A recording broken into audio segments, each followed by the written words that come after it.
Hey folks, if you flush your toilet and you hear it keep running continuously for a long time, that means that this shutoff fill valve is not functioning. See that black little float thing? If you lift up on it and it doesn't turn the water off, that means it no longer is a functioning unit.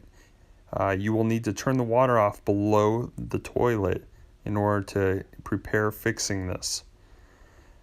You will then need to disconnect the water line from the basin, but before doing this, I would just end up flushing the toilet, try to drain as much water out as possible.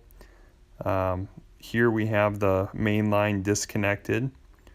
We're then going to remove that little white nut that you see on the pipe. Once we remove that white nut, we'll be able to remove the old unit out of the toilet basin. Here we have it removed out of the toilet basin, and we are ready to be able to install the new one. We can discard the old one. We're not going to use it. But it is good to remember how you take it apart because it kind of helps you with remembering how to put it together. Here is a universal toilet fill valve that's new, and we're going to put it into the toilet basin, basically reversing the steps that we took. So here is the rubber washer that fits onto there, and that helps keep a generous seal around that hole so that water doesn't leak out once it fills in. We also inside the kit have that white little nut, and so it's pretty much reversing our steps exactly. Also, with this particular kit, you can change the height by twisting it.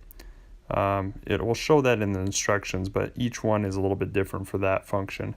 But you can change the height because toilets have different heights for them, and the different basin heights will regulate kind of when that float valve turns the water off.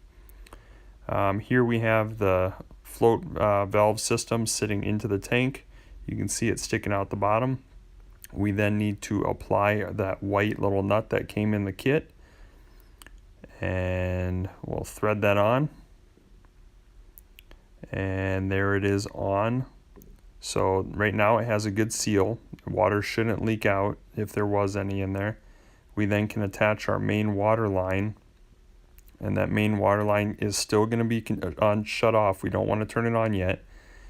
Here we attach the black hose to the new unit, and we have the new little clip water sprayer spout, and we'll attach that to the tube as well. We then can spread the little clip apart, and it'll clip onto our downspout drain, which is also sometimes called an overflow.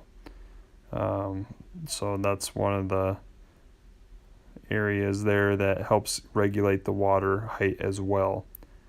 And there we have it basically set up and ready to go. Now we can actually turn our water main back on, and that will allow us to be able to operate the toilet and test it. And that's what we're going to do now here. So now water is filling into the toilet. You can see it turned on, and we'll just continue to test it here. We don't see any water dripping out the bottom. That's good. That means we have a good, generous seal. So the water's filling up the toilet bowl basin, and it will lift up this float valve here. And when it does, it'll turn off the water. For example, if I were to lift up this valve right now, it should turn off the water. See? So once it floats up high enough, it turns the water off.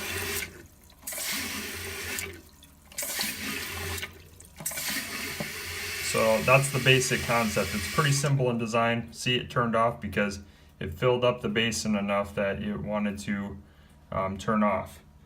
Now in here, in the tank, it's saying that the water line could be there.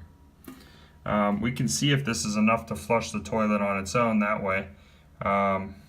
We can simply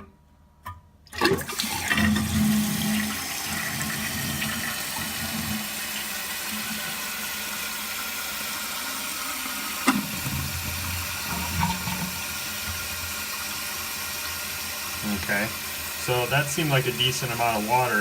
If we found that stuff wasn't flushing well enough and we needed more water in order to flush, In other words, if you're, filling up the toilet with a lot of feces and toilet paper, you might need to make it where you adjust this so that the float ends up going up higher. You can also, with this design, if you pop this tube off, you can turn it and change the height a lot so that it brings it up higher. So with this particular design of the Fluid Master universal system, you can actually change it so that this float sits up higher and it takes longer for the water to fill up high enough to turn the valve on. You then can reapply the top cap for your tank of your toilet and you're good to go. You can flush and it works. Simple as that. And that is how you fix your toilet. Hopefully you enjoyed this crappy tutorial.